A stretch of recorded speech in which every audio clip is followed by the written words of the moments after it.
Right, so now we're going to talk about 11.6, which is called helicity of the pion decay. It's really not a good name for this section. It does have to do with helicity, it does have to do with pion decay, but in this section we're going to be doing the weak decay of pions, okay? And we're going to study how the weak interaction actually affects what it decays into, okay?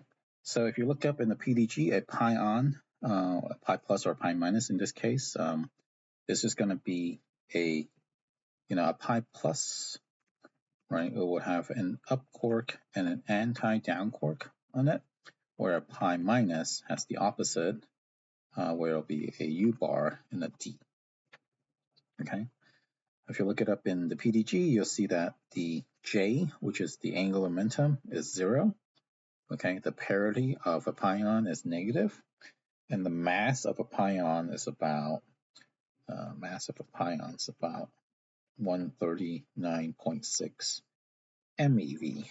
Okay.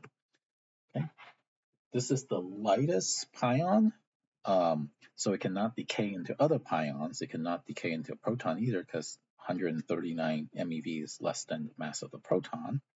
So what it decays into is either an electron or a muon. Okay. So below here are the two Feynman diagrams, right?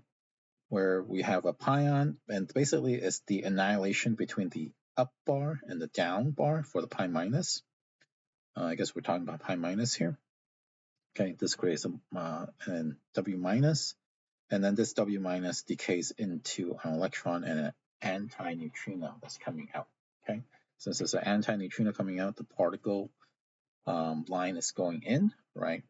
Or, right, you have the same picture on the left-hand side, but this W boson, right, can decay into a muon and an anti-muon neutrino.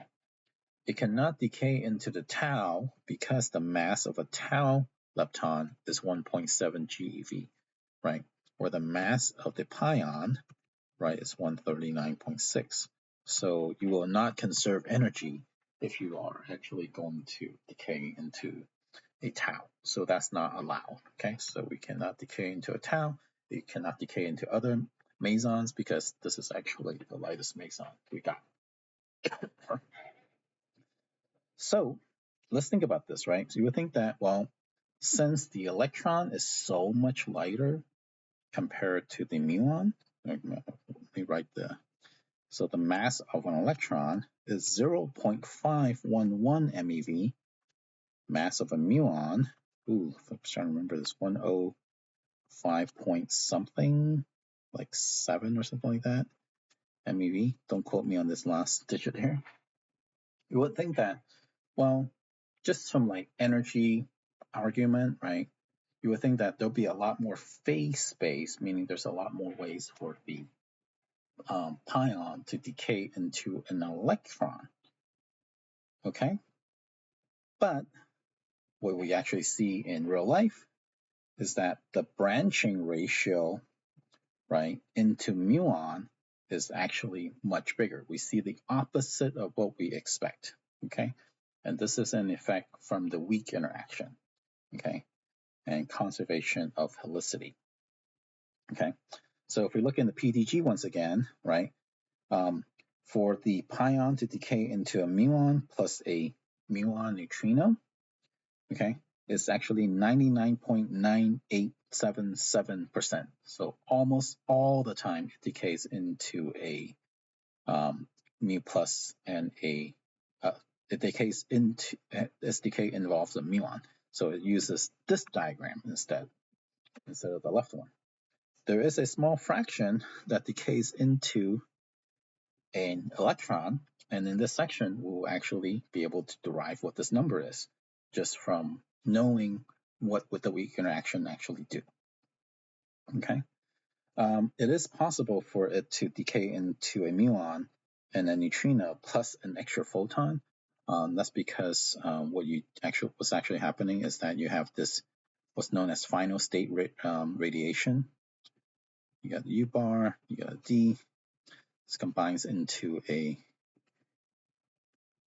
W boson.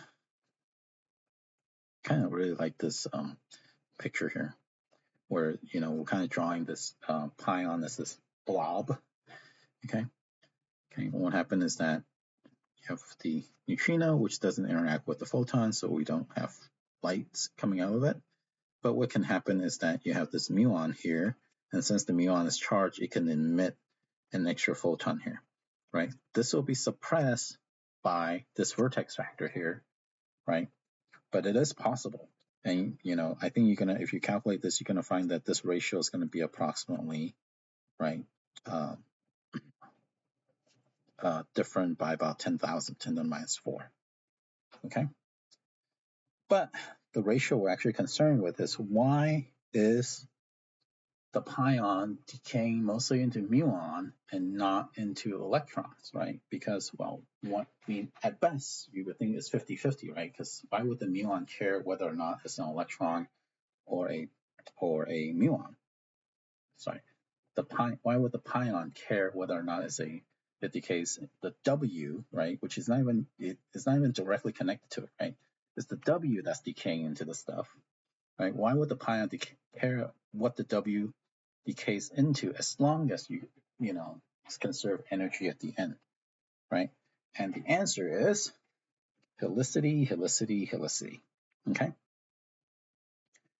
So if we go to the rest frame of the pion, where the pion is just sitting there, right, and it's just going to explode into two things. Okay.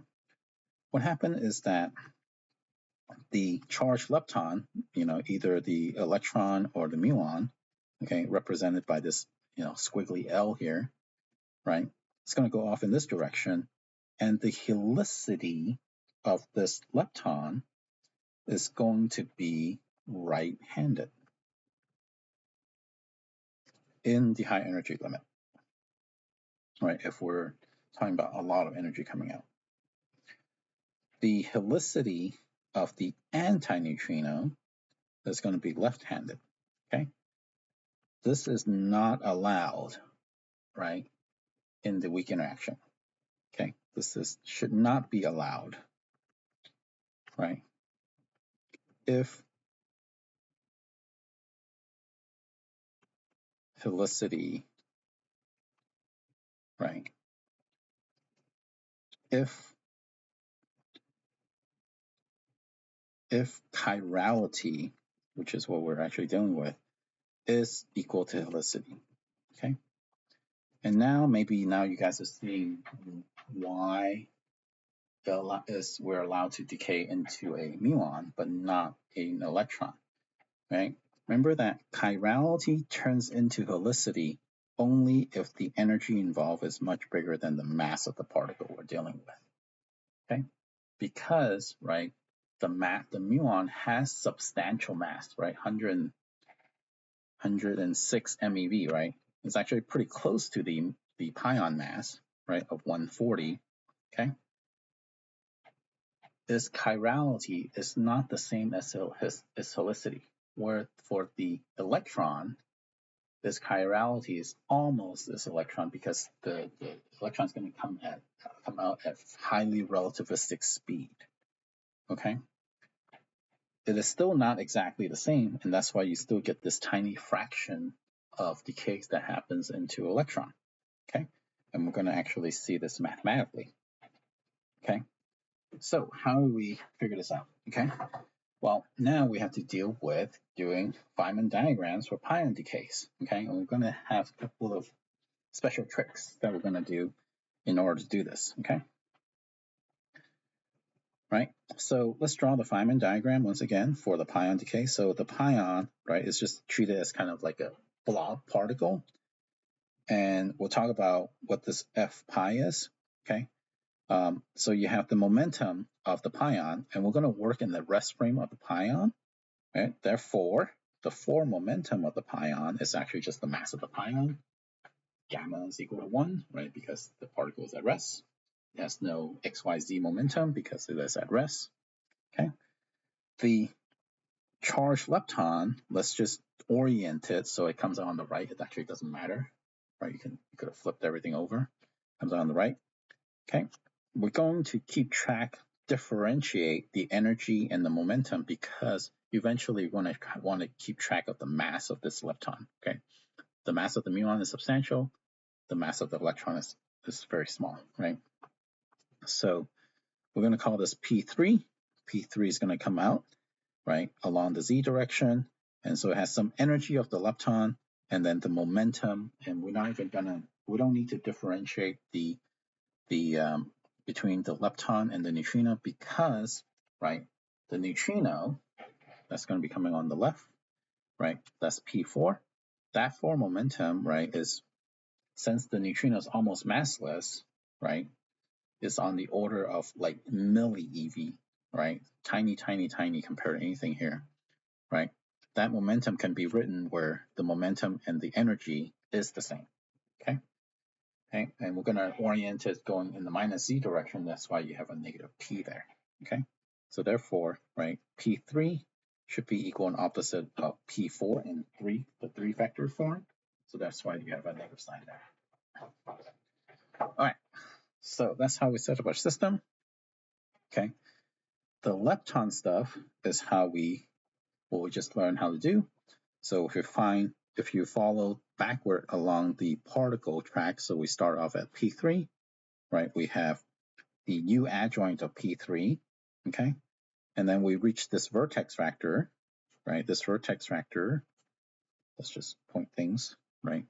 This vertex factor, right, gives you the GW 1 over square root 2, and also this V minus A coupling between them, right? 1/2 gamma nu, parentheses 1 minus gamma 5, okay? And then finally, we reach the anti-neutrino, so we write a V instead of a U for P4, okay? All right, so this is something new that we have to deal with. The pion, right, is a composite particle, so we cannot just write it as some direct spinner, okay? It's some composite thing that has some strong interaction in it, and then you're not going to be able to calculate that, okay? To quantify the pion current, what we're going to do is we're just going to parameterize this using a form factor called f pi. Okay, this is the pion form factor. In fact, I'm going to do something. I'll just look this up. So this pion form factor cannot be calculated. Okay, we just have to measure this experimentally. In fact, it actually depends on q squared, so it's actually a function. Okay, but we're gonna move forward anyway. Okay, because eventually, hopefully, we can actually cancel this out. Okay. At least what we're after, okay, which is the ratio of pions that decays into electron versus the amount that decays into muons. Okay. Whew. So with that form factor, right? So this is the pion stuff. Okay. G mu nu m w square. This is the approximation, the Fermi approximation of the propagator. This is the propagator, right? And then this is the lepton vertex, right, that we just wrote up here. Bring it down. Okay. Okay, so P, the 4 vector for the pion, right, since we're in the rest frame of the pion, meaning, right, the 4 momentum of the pion is just the mass of the pion, and then all the time, all the space-like components are all 0. Okay, when you do this contraction, this multiplication and then summation with G mu nu, right? And where's my gamma nu, right? All you will end up with is only the time-like component. So it's only gonna, so since all of this is 0, right? So nu equals to 1, 2, 3 is not gonna contribute at all. Only nu equals to 0 is gonna contribute, okay? So only the gamma 0, right, up here contributes. Oops, let's even just do the one down here, right? Where it's kind of reorder a little bit to make it a little easier to read, okay? And then the 4 momentum of the pion, right, just turns into the mass of the pion because that's the only component that's not 0. All right, so let's keep going. Okay, so what we're going to do is we're going to pull out one of the gamma 0 from the U adjoint, right? The U adjoint times gamma 0 is basically U dagger times gamma 0, gamma 0. So this actually turns into the identity matrix.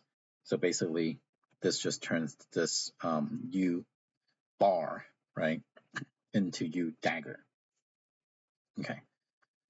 All right, so that's take us to the next step, basically, right? So that's basically just changes this together. Okay, so since P4 is the antineutrino, okay, and an antineutrino, we only get the right-handed helicity state, okay?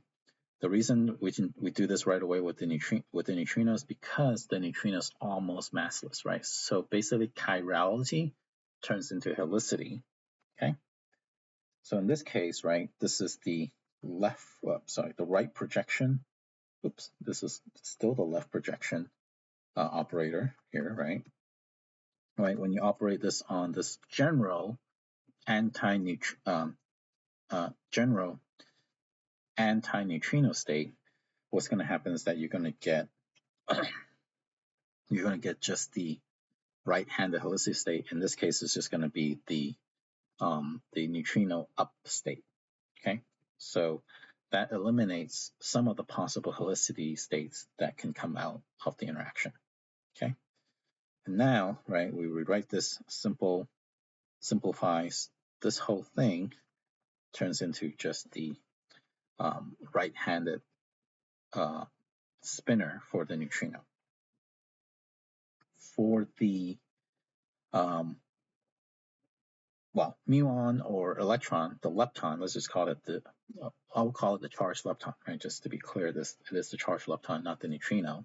Okay, there are two possible helicity states, right? You still have up, you have down. Okay, the up version is this, where you have this, where it's the square root of the energy of the lepton plus the mass of the lepton times these complicated 4 component spinners, right? 1 and then 0, and then you have the momentum divided by the the energy plus the mass. So like this piece is like the x component, this is y component, that's why those are 0, right? Okay, and then you also have the helicity down version of it. Okay, since the neutrino only has the up version, okay, when you do this U dagger down with V up, right, that's going to be turned into 0. You can actually see this directly when you multiply these things. You get 1 times 0, you get 1 times 0, you get 0 times -1, you get 0 times that, you actually just end up with 0. You don't get anything out of this.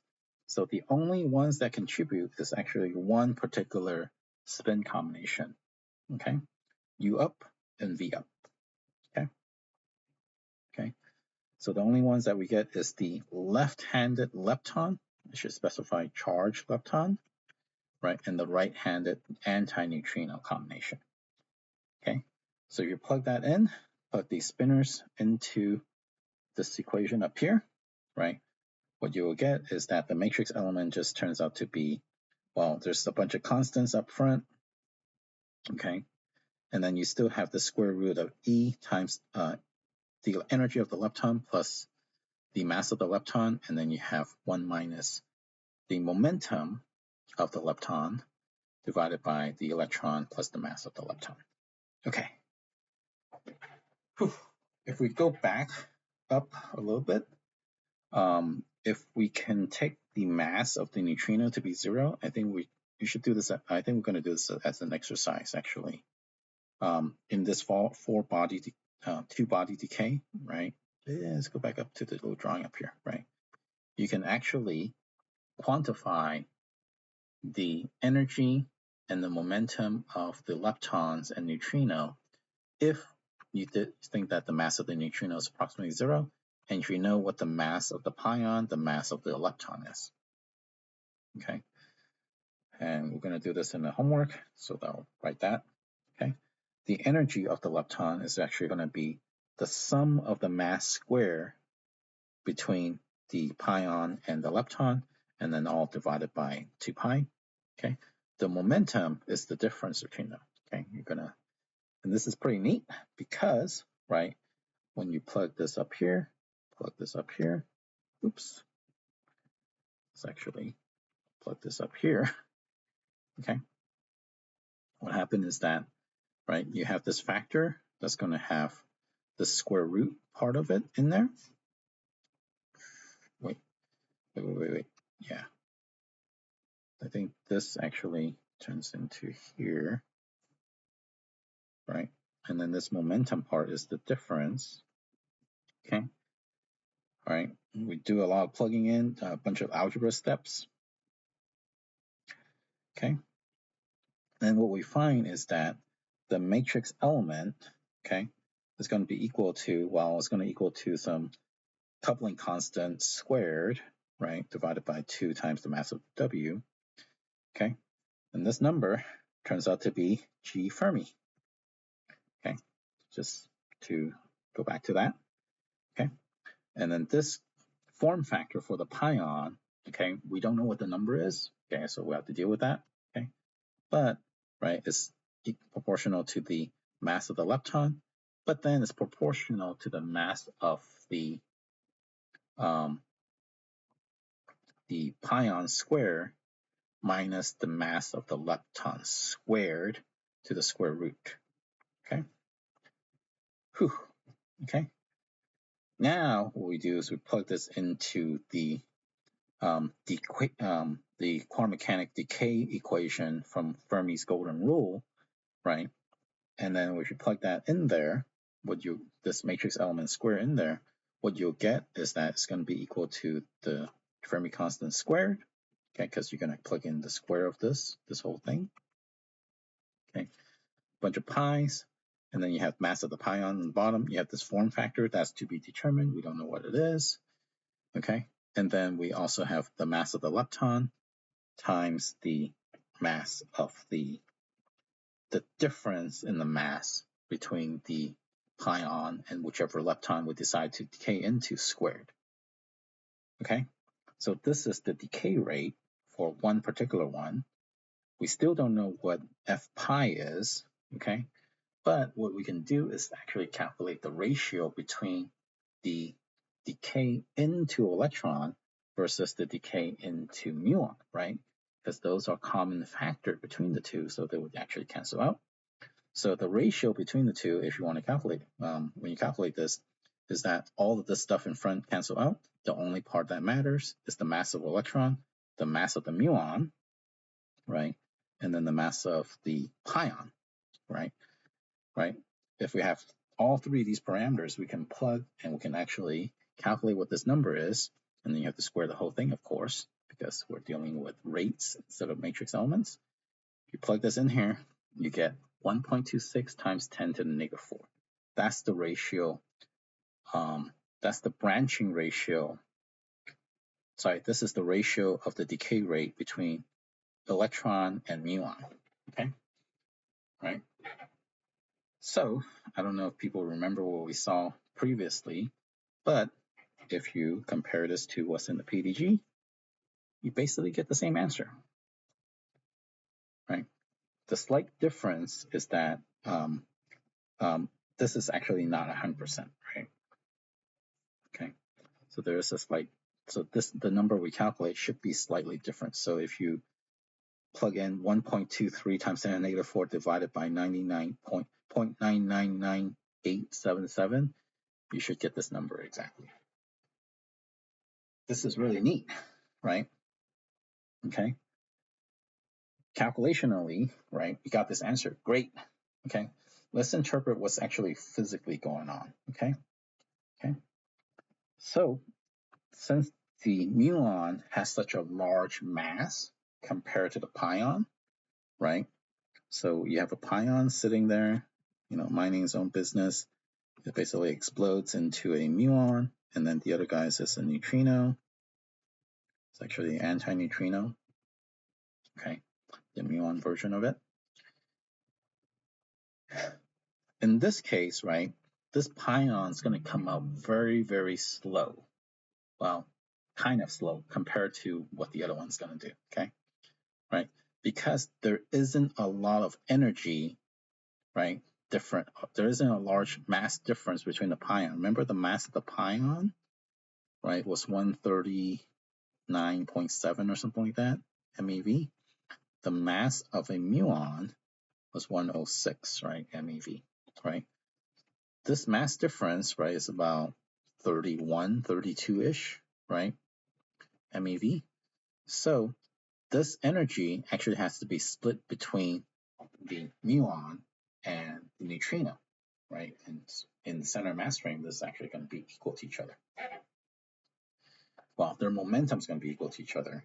Okay, their energy is not going to be. Okay, so what happened is that the muon comes out not at a very high rate.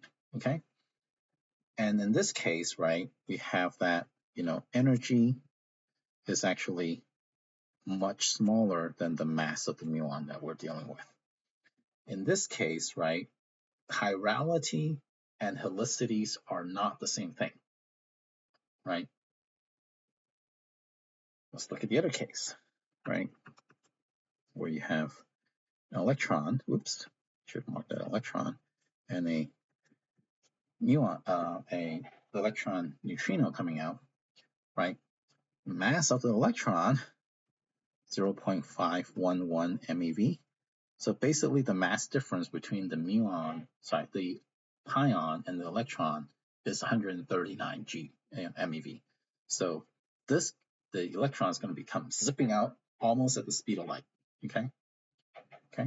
In this case, right, energy is much bigger than the mass of the electron, and therefore, right, helicity, right, becomes, the chirality basically becomes helicity, and therefore the chiral nature of the weak interaction imposes this conservation of helicity onto the decay and suppresses it.